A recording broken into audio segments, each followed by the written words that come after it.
सीखे। अब कुछ करने की आवश्यकता है, अपनी ताकत का एहसास कराने की आवश्यकता है। कौन मौलाना हैदराबाद से बोलता है, कौन कहां से बोलता है, इसलिए बहुत चिंता मत करिए, क्योंकि बकरे की अम्मा कब तक खैर मनाएगी आप देखते रहिए। बस बहुत दिन चलेगा नहीं ये। उन सबको मालूम है कि आने वाला समय और आने वाला दिशा क्या होने जा रही है। यह हिंदुत्व की सदी है और हिंदुत्व की सदी केवल भारत की नहीं दुनिया की सदी होगी। पूरी दुनिया के अंदर हिंदुत्व का झंडा एक बार पुनः मजबूती के साथ भगवा झंडा दुनिया के अंदर कोने कोने में लहराएगा। उसके अनुसार एक बार पुरुषार्थ किए जाने की आवश्यकता है। हिंदू कभी निराशावादी नहीं हो सकता है, कभी नहीं।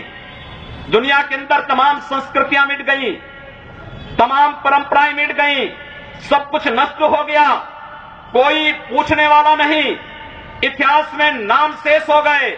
लेकिन इतनी विपत्तियों के बावजूद, हजारों हमलों को झेलने के बावजूद, तमाम षड्यंत्रों के बावजूद, अंदर और बाहर दोनों से हमलों को जूझते हुए भी अगर सनातन हिंदू धर्म मजबूती के साथ खड़ा है तो वह किसी के बल पर नहीं, इस जनता की ताकत के बल पर है। और जब तक आस्था सनातन हिंदू धर्म के प्रति आप सबकी बनी रहेगी, भारत माता के प्रति आपकी बनी रहेगी, दुनिया की कोई ताकत आपका बाल बांका नहीं कर पाएगा। हमें किसी ओबामा से सर्टिफिकेट की आवश्यकता नहीं। हिंदुत्व पर जो प्रहार करेगा उसको महाप्रलय को स्वयं आमंत्रित कर देगा, उस महाप्रलय की चपेट में स्वयं भी आएगा। इस बारे में किसी को कोई गलतफहमी नहीं होनी चाहिए। और इसलिए बंधुओं, आप सबका मैं आह्वान करूंगा।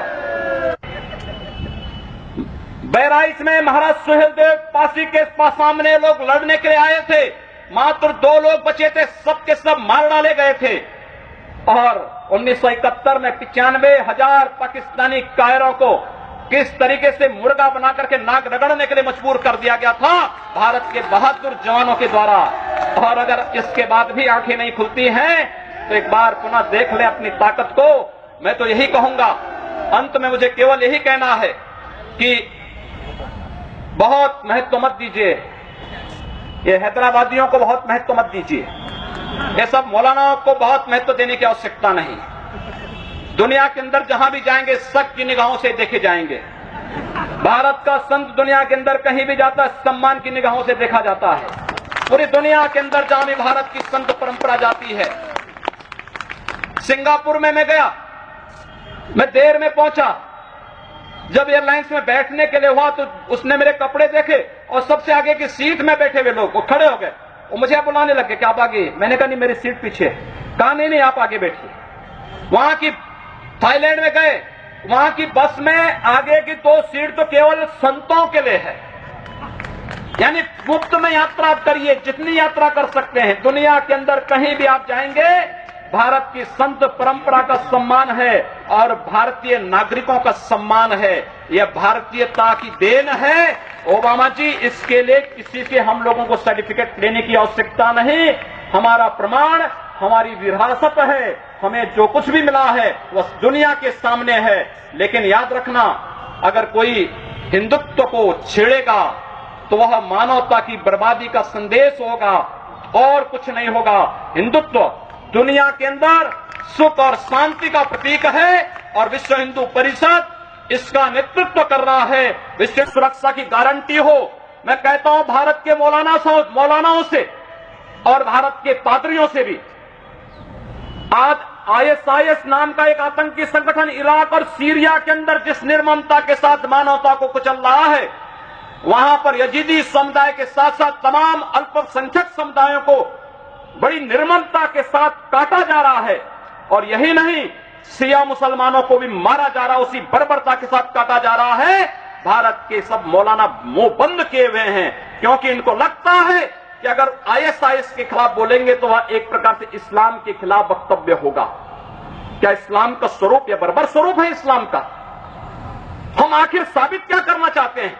जब पाकिस्तान के अंदर वहां पर धर्मांतरण की गतिविधियों में लिप्त पादरियों की निर्मम हत्या होती है, तो ओबामा कुछ नहीं बोलते, तब ब्रिटेन कुछ नहीं बोलता, तब ऑस्ट्रेलिया कुछ नहीं बोलता, तब दुनिया के अंदर वेटिकन सिटी से कोई आवाज नहीं निकलती है।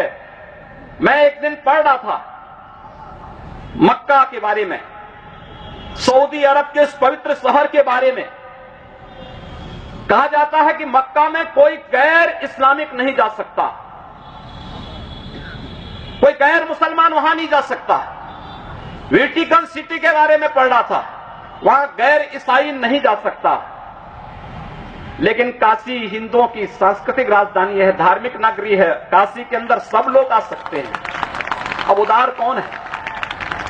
यानी हमारी काशी में सब लोग आ सकते हैं, ऊंची ऊंची मीनारें बना सकते हैं, मीनारों से चिल्ला सकते हैं, तो भी हम पर आवाज, तब भी हम पर आरोप लगते हैं। लेकिन सऊदी अरब में, मक्का मदीना में कोई दूसरा नहीं जा सकता, कोई नहीं जा सकता, कोई दूसरा गैर मुस्लिम नहीं जा सकता। वेटिकन सिटी में कोई गैर ईसाई नहीं जा सकता, लेकिन उन पर कोई आरोप नहीं लगता है, आरोप हम पर लगता है। आप उन सच्चाइयों को देखिए। अगर वेद किण्वंतो